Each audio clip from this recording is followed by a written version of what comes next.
وہ آدمی جس نے تنہائی میں صدقہ دیا اور اتنا خفیہ دیا کہ جو دائیں ہاتھ نے کیا وہ بائیں کو خبر نہ ہو۔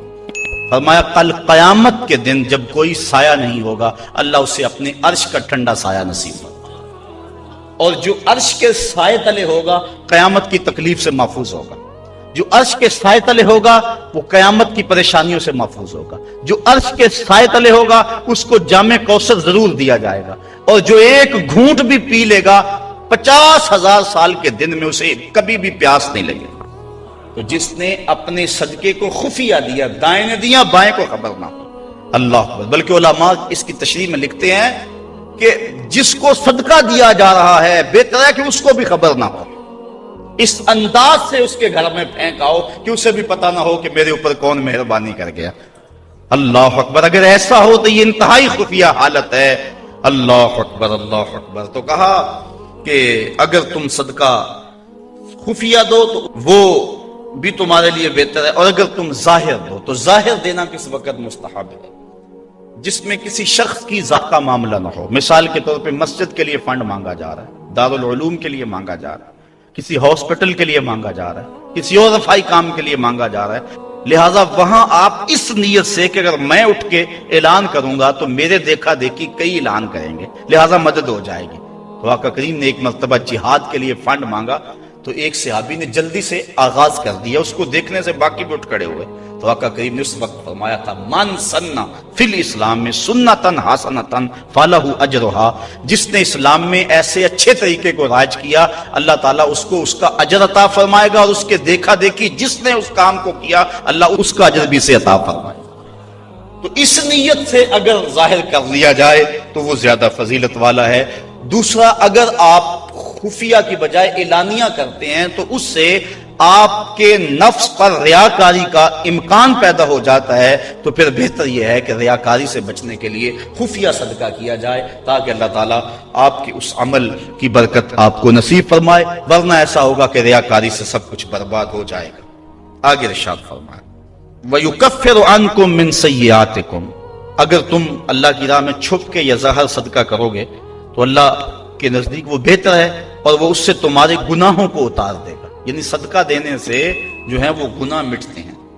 واللہ بما تعملون خبیر، اور جو تم کر رہے ہو اللہ اس کو دیکھ رہا ہے، نہیں کسی نے دیکھا، جس کو تم نے دیا اس نے بھی نہیں دیکھا، کسی کو نہیں کانوں کان خبر ہوئی، لیکن جس کے لیے دے رہے وہ تو دیکھ رہا ہے۔ اللہ اکبر۔ یہ اپنی اپنی نیت پر منحصر ہے کہ کس کی نیت کیا ہے۔ لیس علیک ہداہم ولکن اللہ یہدی من یشاء، اے حبیب آپ کے اوپر لازم نہیں ہے کہ ان کافروں کو جو ہے وہ آپ ہدایت دیں، بلکہ اللہ جس کو چاہتا ہے ہدایت دے دے۔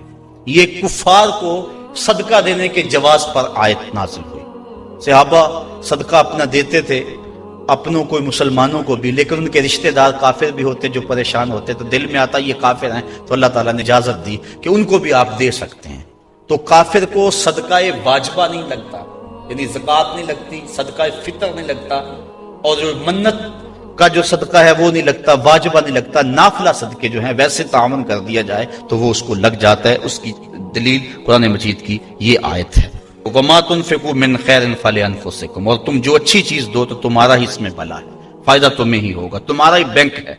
وَمَا تُنْفِقُونَ إِلَّا ابْتِغَاءَ وَجْهِ اللَّهِ، اور تمہیں خرچ کرنا مناسب نہیں مگر اللہ کی رضا چاہنے کے لیے۔ وَمَا تُنْفِقُوا مِنْ خَيْرٍ يُوَفَّى إِلَيْكُمْ، اور جو مال تم خدا کی راہ میں دو گے اس کا تمہیں پورا پورا اجر ملے گا۔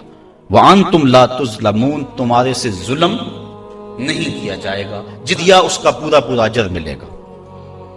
لِلْفُقَرَاءِ الَّذِينَ أُحْصِرُوا فِي سَبِيلِ اللَّهِ، یہ کہا کہ کافروں کو تم صدقہ دے سکتے ہو، لیکن فرمایا تمہارے صدقے کے زیادہ حقدار وہ ہیں، کون؟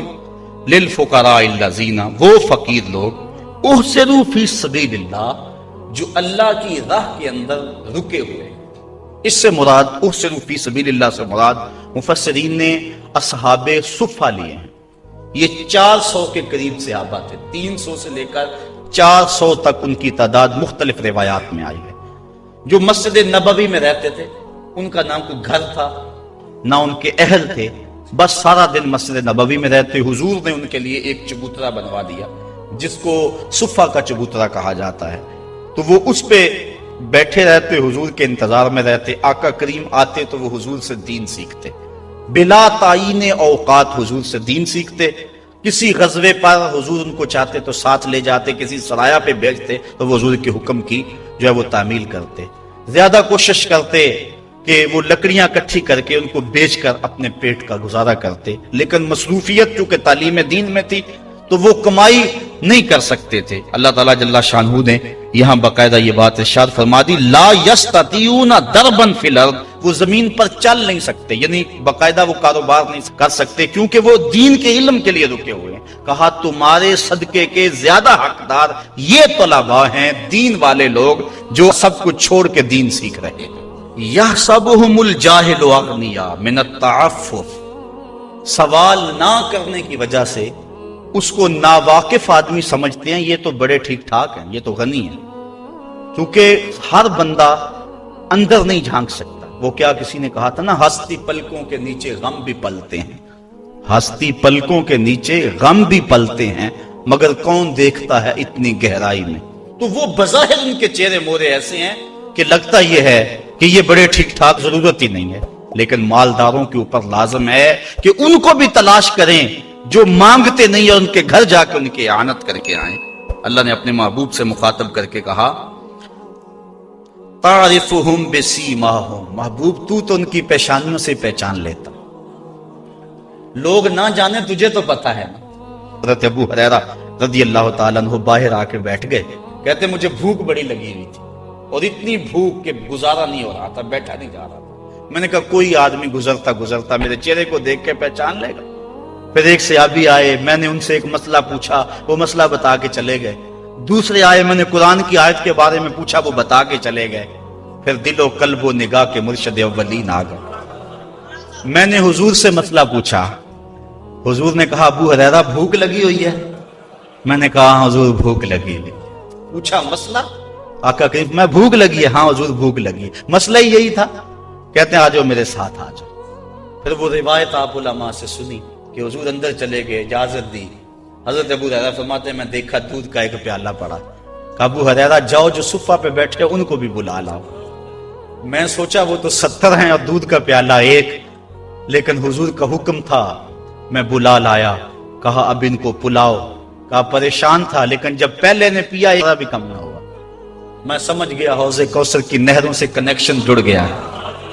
کہا کہ ان سب کو پلاؤ، کہا ایک نے پیا، پھر دوسرے نے پیا، 70 آدمی دودھ پی گئے۔